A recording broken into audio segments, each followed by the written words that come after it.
Widzicie tam?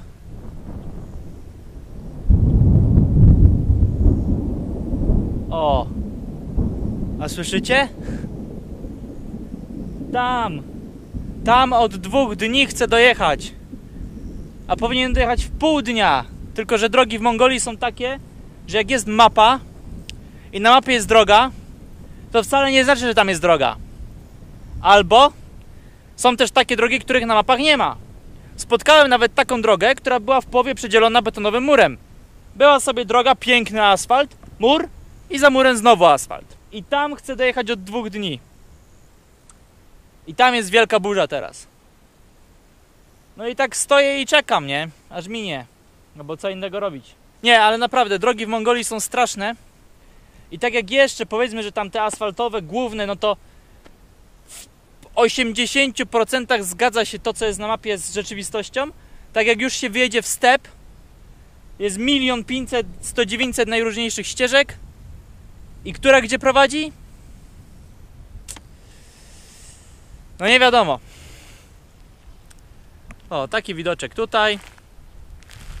No i właśnie mongolskie drogi. To, co widzicie na wprost, to jest droga, którą chciałem jechać. Tu mamy, prawda, drogę jakąś tam w lewo. Tu mamy drogę, prawda, jakąś tam w prawo. I żadnego drogowskazu. No i właśnie tak to, proszę Państwa, wygląda. Jedziecie sobie przez step taką drogą i macie 1 500 000, 100 900 takich rozgałęzień. Połap się w tym, człowieku, no połap się. Ja powiem Państwu jedną rzecz, że jadąc do Mongolii miałem taką cichą nadzieję, że uda mi się zobaczyć pustynię Gobi. Natomiast po tych wszystkich przygodach, po tych problemach z nawigacją w stepie i tak dalej, byłem święcie przekonany, że mi się to absolutnie nie uda. No i jestem na mapie bardzo, bardzo daleko od miejsca, gdzie zaczyna się gdzie jest ta faktyczna pustynia, ale okazuje się, że zaczyna się ona dużo, dużo wcześniej niż to wynika z mapy. I tu właśnie się zaczyna pustynia Gobi i ona się ciągnie tam. Martwi mnie to o tyle, że droga, którą chciałem jechać, ona odbija właśnie tam. Więc jeżeli ona idzie przez pustynię, to ja motocyklem nie dam rady. No, to jest początek oczywiście, bo tam jak widać jest już jeszcze zielono, tam jest jeszcze zielono, tam daleko są góry, one też tam wydaje się, że są zielone, więc ona się, Gobi się ciągnie gdzieś w tamtą stronę. I ono pewnie potem jakoś gdzieś zachodzi w tam. Tak mi się przynajmniej wydaje. Kurde, no byłem pewny, że na pustynię nie dojdę i się nie przygotowałem i nie wiem nawet o czym opowiadać. Nie znam żadnych ciekawostek na temat Gobi. Nie, chyba nie znam. Matko jedyna, ile piasku. Ale ten piasek jest szybki. Sypki oczywiście, że sypki. Jest jedna rzecz, którą chciałbym wam pokazać, bo to jest moim zdaniem dość ciekawe. O kurwa. Przed chwilą wyszła Mongolka w piżamie. Jej wam nie pokażę, ale o co mi chodzi? Chodzi mi o to. Panele słoneczne przy jurtach. Nowoczesność. A jakbyście chcieli wiedzieć, jak wygląda mongolski kibel takich ludzi, którzy żyją sobie w jurtach, no bo gdzieś też trzeba, prawda, kubkę siusiu zrobić, to proszę bardzo, idzie się tam, widzicie taką białą plandekę? Tam się idzie, jak się chce pobyć troszkę w samotności.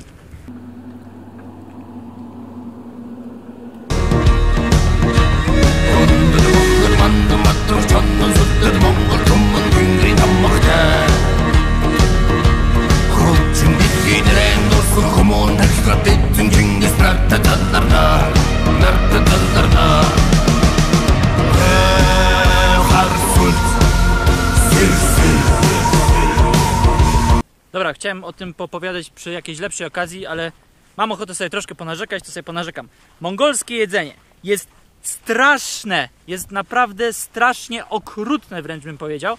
Wczoraj znowu miałem okazję gościć w jurcie i popróbować trochę mongolskiego żarcia. I potem całą noc się zastanawiałem, co będzie pierwsze, żyganie czy sranie. Tutaj jest tak, że absolutnie nie liczy się smak, nie liczy się wygląd potrawy, liczy się tylko i wyłącznie kaloryczność. Dlatego warzywa, absolutnie nie ma mowy, żadnych warzyw, tylko i wyłącznie mięso. I to mięso najczęściej kóz, wielbłądów, koni. I to w formie najbardziej ohydnej jak tylko się da, ponieważ tutaj mięsa nie oddziela się jakichś, nie wiem, tłuszczy, tych wszystkich żyłek czy chrząstek. Tego się nie oddziela, wszystko się podaje, naprawdę w formie ohydnej, no. Po prostu ohydnej. Jeśli chodzi o alkohole, to najpopularniejsze w Mongolii jest oczywiście ajrak, czyli inaczej kumys. Jest to takie, nazwijmy to, mongolskie piwo. Jest to po prostu mleko końskie poddane procesowi fermentacji. Natomiast herbata mongolska to jest generalnie herbata zielona z bardzo dużą ilością mleka końskiego lub wielbłądziego. Jeszcze dodatkowo z masłem i dla smaku ze solą, bo sól przecież jest taka dobra, sól prawda, dodaje smaku, więc rzućmy tam jeszcze sól, tak? To na pewno jest dobry pomysł. Jestem naprawdę w niesamowitym szoku. Proszę spojrzeć. Prawda, mamy step i mamy na stepie drogowskaz. To jest po prostu... Ja jestem głęboko w tym momencie zszokowany. I się wytłumaczę, czemu jeżdżę z podniesioną szybką po stepie. Z bardzo prostego powodu. W ten sposób widzę wszystkie dziury. No to się, proszę Państwa, troszkę zgubiłem, bo jedna mapa pokazywała mi jedną drogę, druga mapa pokazywała mi drugą drogę. Wybrałem jedną z nich i nagle znalazłem się w miejscu, którego nie było ani na jednej, ani na drugiej mapie. Więc uznałem, że pojadę po prostu na szagę w stronę którejś z tych dróg, żeby wrócić na jedną z nich. No ale jak widzicie zresztą dookoła mnie, wygląda to dość kiepsko i się chyba wrócę. Przeżywam naprawdę bardzo ciężkie chwile. Droga dzisiaj jest straszna. Było najpierw straszliwe błoto, w którym wywaliłem się naprawdę dobre kilka razy. Teraz z kolei jest straszny piach. Też się przed chwilą wywaliłem i miałem bardzo duży problem, bo motor nie chciał mi jechać. I pomimo tego, że naprawdę na motoryzacji kompletnie się nie znam, to jednak okazuje się, że znam się na tyle, że sobie go naprawiłem. Ale po prostu już myślałem, że jestem naprawdę, no kurwa, w totalnej dupie. Bo do najbliższej miejscowości mam prawie 100 km. Ale masakra. Takie chwile naprawdę sprawiają, że człowiek tęskni za miastem, gdzie po prostu są ludzie, nie? Dzisiejszy dzień był zdecydowanie najtrudniejszy, jeśli chodzi o jazdę po stepie. Było bardzo dużo błota, a potem było bardzo dużo piasku. Ale dojechałem. To, co tutaj widzicie, to jest już geograficznie pustynia Gobi. Jeżeli Wam się wydaje, że ona jest zielona, to tylko dlatego, że ta trawa tak wystaje. A jak sobie spojrzycie generalnie, jak to wygląda, to jest generalnie sam piasek i tylko takie kępki trawy gdzieś tam. Nie jadę w głąb, pierdolę, naprawdę mam już to w dupie, miałem dzisiaj tyle problemów. Po prostu jestem już zmęczony, już mam tego dość, no i się też trochę boję, no bo jakby mi się coś stało, albo jakby mi się motor zepsuł, no to cholera jasna, no nikt mi nie pomoże, nie? Ta pustynia, którą Wam pokazywałem wcześniej, to się okazało, że to nie było Gobi. Ja myślałem, że to jest jakiś taki języczek się wylewający, okazało się, że tamta pustynia nie zalicza się do Gobi. No i to troszkę podrażniło moje ambicje, stwierdziłem, że kurde no, że się przejadę. No i się przejechałem. Ale było ciężko, ja pierdzielę. Wracam.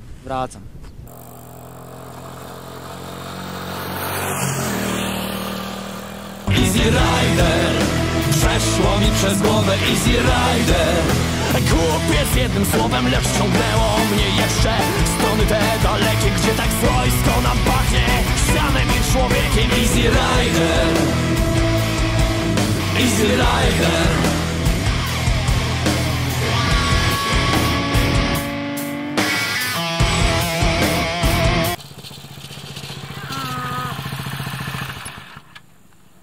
Mongolia to kraj buddyjski i obecnie znajduje się w jednej z większych świątyń w tym kraju buddyjskich. Powiem Wam szczerze, nie wiem praktycznie nic na temat tej religii, tylko same podstawy.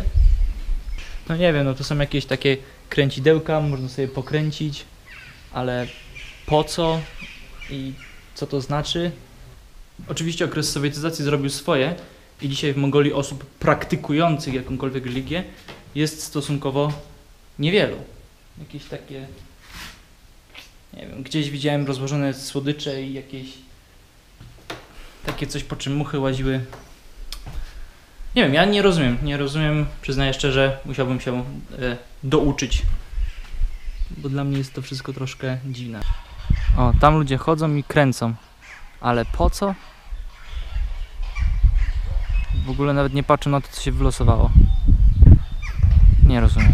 Dla ścisłości obecnie 50% Mongołów wyznaje buddyzm, 40% deklaruje, że nie wierzy w nic, a 10% to są różnego rodzaju formy szamanizmu i jakichś tam jeszcze innych pomniejszych religii. Raz na jakiś czas, jadąc przez step, można się natknąć na takie oto buddyjskie miejsca kultu. I tak jak w tamtej świątyni znowu mamy te kręcidełka, którymi można sobie pokręcić, ale to, na co w sumie dopiero teraz zwróciłem szczególną uwagę, to jest to, że Buddzie składa się ofiary z różnych słodyczy. Jak widać, jest tu straszny syf, strasznie dużo much i innego robactwa. No i też wódka. Ja nie wiem generalnie, jaka jest tego idea, bo tak jak mówię, ja się na buddyzmie nie znam, ale jeżeli jest to jakaś taka forma naszego spragnionych napoić, że nie wiem, że Budda jest spragniony i trzeba go napoić, no to ewidentnie Budda jest strasznym ochrujusem, ponieważ nie ma tu nic innego oprócz alkoholu. A i jeszcze przy okazji, bo mam okazję, to białe, co tutaj widzicie, to jest Airak, czyli to słynne mongolskie piwo, czyli generalnie alkohol, no piwo powiedzmy zrobione z mleka końskiego. Potem jak władzę w Chinach przejęła dynastia Ming, Mongolia już nigdy nie była wielką potęgą. Owszem, tutejsze księstwa próbowały się ze sobą zjednoczyć, ale po pierwsze ciągle się kłóciły, a po drugie Chiny skutecznie blokowało jakikolwiek mongolski handel. Zakręcę sobie. Ale bez sensu. Między innymi Mongołowie mieli bardzo utrudniony dostęp do jakiegokolwiek metalu, żelaza w szczególności. Chodzi o to, żeby Mongołowie nie byli w stanie wyrabiać sobie broni. No i w ten sposób jakoś w XV wieku bodajże Mongolia została podbita przez plemię Oiratów.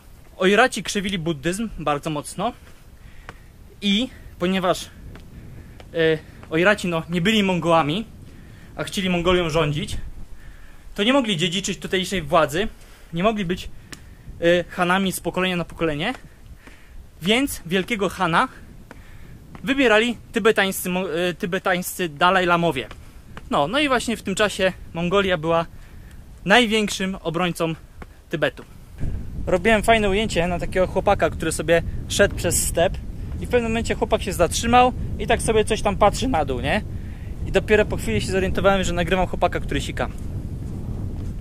Dobra, w takich ładnych okolicznościach stwierdziłem, że opowiem wam chyba najstraszniejszą historię, jaka mi się przydarzyła tutaj w Mongolii. Takich historii było dużo, ale jedna szczególnie gdzieś tam we mnie utkwiła i myślę, że będę ją pamiętał do końca życia. Wydarzyło się to parę dni temu. Wyobraźcie sobie, że jadę sobie przez step, ładnie, pięknie, wspaniała przyroda i tak dalej. Wjeżdżam sobie na takie wzniesienie i prosto jak z tego wzniesienia wyjechałem na płaskie, wbiłem się prosto w stado krów. Takie wielkie stado krów. No dobra, hamulec, zatrzymuje się. No i co tam, krowy jak krowy, nie? Krowy generalnie mają na wszystko wyjebane, one sobie po prostu idą i żrą trawę. No to sobie mówię, to przyjadę sobie tam między nimi, ale tak patrzę, no tak jak mówiłem, nie? Krowy sobie idą, żrą, w ogóle nie zwracają na mnie uwagi, ale jest kilka krów, które stoi i się na mnie gapi. Tak po prostu stoją i się gapią, i się w ogóle nie ruszają. Tak się zacząłem im przeglądać i w pewnym momencie zauważyłem, że one nie mają cycków. Stałem oko w oko, dosłownie miałem, nie wiem, 5, może 8 metrów przed sobą kilka byków. I powiem szczerze, ja byłem w tym momencie strasznie sparaliżowany, ale jak już tam emocje opadły, to nawet sobie zdjęcie cyknąłem. No i zacząłem się zastanawiać, jaką przyjąć taktykę. Uznałem, że najlepszą taktyką będzie po prostu przeczekać, aż stado mnie minie. Czyli po prostu stałem sobie w miejscu, krowy, tak jak mówiłem, sobie szły, żarły, już mnie wszystkie otoczyły ze wszystkich stron. Miały mnie totalnie gdzieś. No ale te byki te byki ciągle stały i się na mnie gapiły. W ogóle się nie ruszyły. Więc uznałem, że moja taktyka dobra nie jest. No, jechać wprost na nich, przejechać obok nich, ni chuja. Więc zacząłem się bardzo powoli wycofywać, bardzo powoli. I dopiero jak zauważyłem, że byk, który stał najbliżej mnie, spuścił łeb i spojrzał w bok, wtedy uznałem, że najprawdopodobniej nie bierze mnie już jako tam potencjalny cel czy coś w tym stylu. Wtedy obróciłem motocykl, odpaliłem silnik i pojechałem. Ja nie wiem, kiedy byk atakuje człowieka, ale ja tylko pamiętam, jak dziadek miał byka, to był on zawsze zamknięty w takiej bardzo wąskiej klatce, że byk nawet łbem nie mógł ruszyć, a jak kiedyś byk dziadkowi uciekł, to cała wieś siedziała w domu, nikt nie wychodził na ulicę.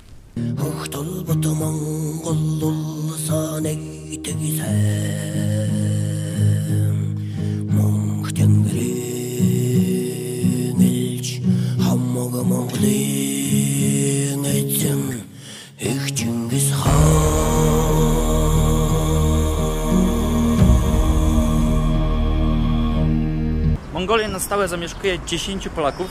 Co roku kraj ten odwiedza zaledwie kilkaset osób z naszego kraju, więc szanse na spotkanie rodaka w Mongolii są wyjątkowo małe.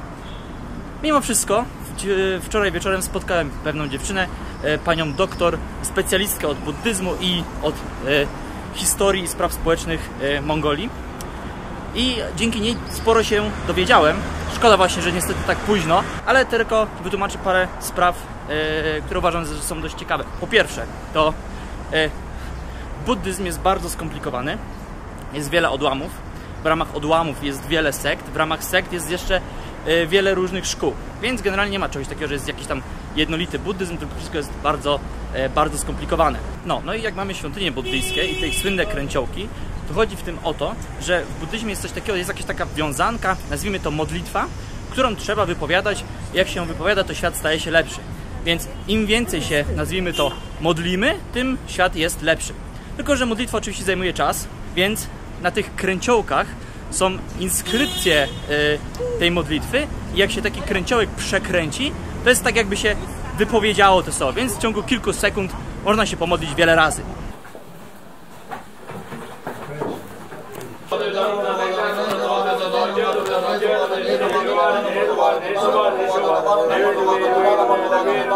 Kolejna rzecz, którą się dowiedziałem, to że generalnie Mongolia jest raczej bezpieczna, natomiast Ulaanbaatar już niekoniecznie. Oczywiście nie ma to żadnego porównania z tym, co jest w Kolumbii, ale w Ulaanbaatar dużym problemem są kradzieże i pobicia. Generalnie Mongołowie są dość bitnym narodem, lubią się bić i bardzo często jest to, że w pubach się biją, więc jak się idzie do mongolskiego pubu, to trzeba usiąść w takim miejscu, żeby było widać, że za bardzo nie mamy ochoty rozmawiać, a jak nie mamy ochoty rozmawiać, to bić pewnie też nie mamy się ochoty.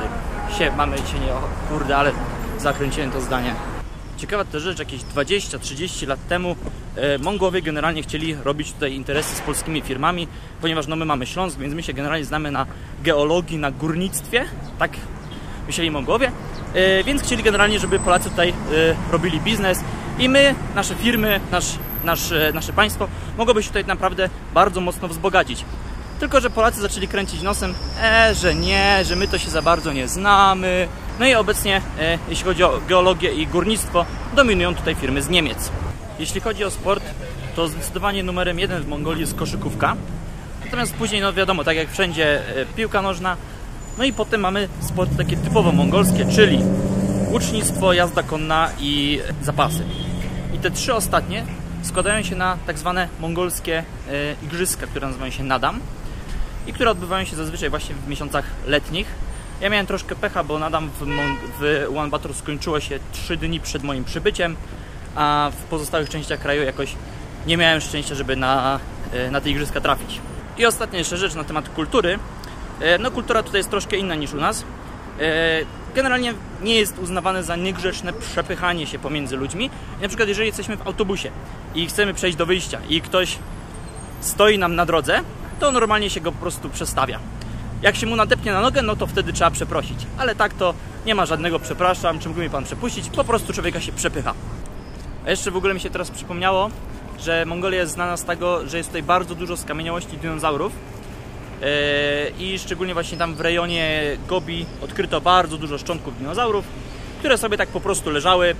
Za bardzo Mongolia się tym nie przejmowała, były nawet jaja dinozaurów i to wszystko zostało albo rozkradzione przez turystów, którzy dużo tych części sobie pozabierali, albo też, jak wiadomo, no, część trafiła chociażby do British Museum w Londynie.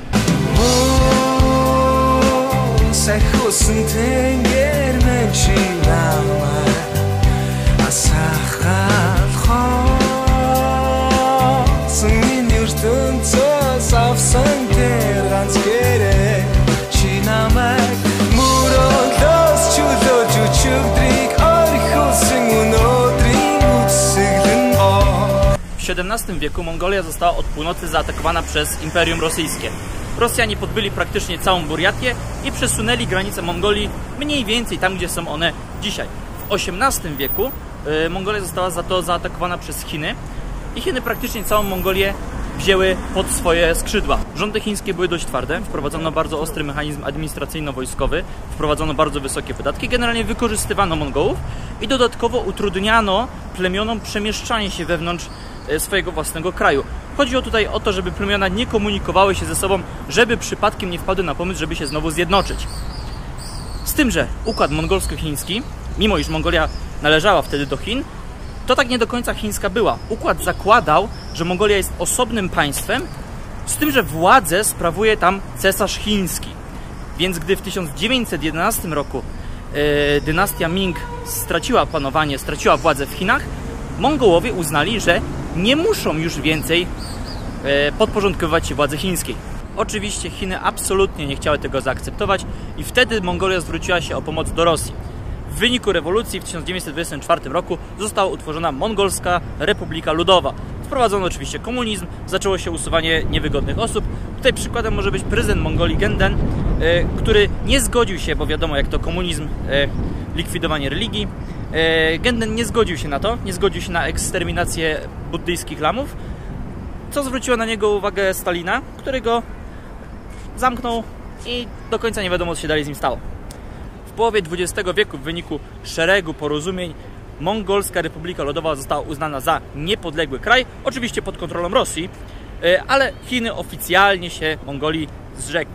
Znaczy tak nie do końca, bo Republika Chińska chyba, czyli generalnie Tajwan, uważał, że Mongolia jest częścią jego państwa, czyli Tajwanu, aż do 2002 roku. W 1989 roku grupka aktywistów zaczęła nieśmiało mówić o obaleniu komunizmu i wprowadzeniu demokracji. W ciągu zaledwie 1 roku pomysł ten zyskał na tyle dużo zwolenników, że komunizm został obalony. Oczywiście upadek państwa socjalistycznego spowodował wielkie problemy i obecnie uznaje się, że Ulaanbaatar jest miastem takich troszkę wykolejeńców, ludzi, którzy nie potrafili sobie poradzić w świecie, gdzie państwo nie pomaga, gdzie nie ma tej pomocy socjalnej. Usłyszałem też taką opinię, że generalnie w Ulaanbaatar mężczyźni są tacy troszkę nie za bardzo garną się do pracy, bardziej są tak, wolą pokombinować, pokraść i tak dalej, i tak dalej. I że generalnie to głównie kobiety ciągną to miasto, kobiety sobie tutaj radzą bardzo dobrze. Dobra, chcę tylko dopowiedzieć jedną rzecz. Rozmawiałem wczoraj ze specjalistką od spraw społecznych Mongolii i ona uznała, że to, że kobiety sobie lepiej radzą w Ulaanbaatar, wynika z tego, że one dużo łatwiej było im dostosować się do osiadłego trybu życia w mieście. No to wynika trochę ze specyfiki tego, czym zajmowały się kobiety i mężczyźni, bo w momencie, gdy mężczyźni latali za bydłem po stepie, no to kobiety i tak ten osiadły tryb życia prowadziły, bo siedziały sobie w jurtach i coś tam sobie dubały, więc im to przejście na osiadły tryb życia w mieście przyszło im w miarę naturalnie, natomiast no, mężczyźni za bardzo nie wiedzą, co ze sobą zrobić. No i kończy się moja podróż. Mongolię kocham i nienawidzę jednocześnie. Jest to kraj przepiękny, ale bardzo trudny w podróżowaniu. Już nawet o tych wszystkich problemach, jakie miałem, to w tym filmie nie poruszałem, bo dużo to pokazywałem na Instagramie. Przyznaję, że zdarzały mi się takie momenty takiej lekkiej paniki, ale zawsze w takich sytuacjach przy zastosowaniu czarów w postaci odpowiedniej wiązanki przekleństw udawało mi się jakoś sobie poradzić. Czy wybór motocykla był błędem? Myślę, że samochodem w wiele miejsc bym nie dojechał, a motocykl zawsze gdzieś tam dało się jakoś przepchać, jakoś przeciągnąć. Mongolię uważam za kraj naprawdę trudny dla samotnego podróżnika i jak będziecie się wybierać, to miejcie to na uwadze, trzeba być przygotowanym na wszystko i zawsze mieć jakiś tam plan B, bo różne sytuacje się zdarzają, a zostać samemu na stepie no trochę byłaby lipa, nie? Dobra, żegnam się, do zobaczenia w następnym odcinku. W sumie już za miesiąc gdzieś tam wyjeżdżam. No pewnie nawet się spodziewacie gdzie. Dobra, na razie.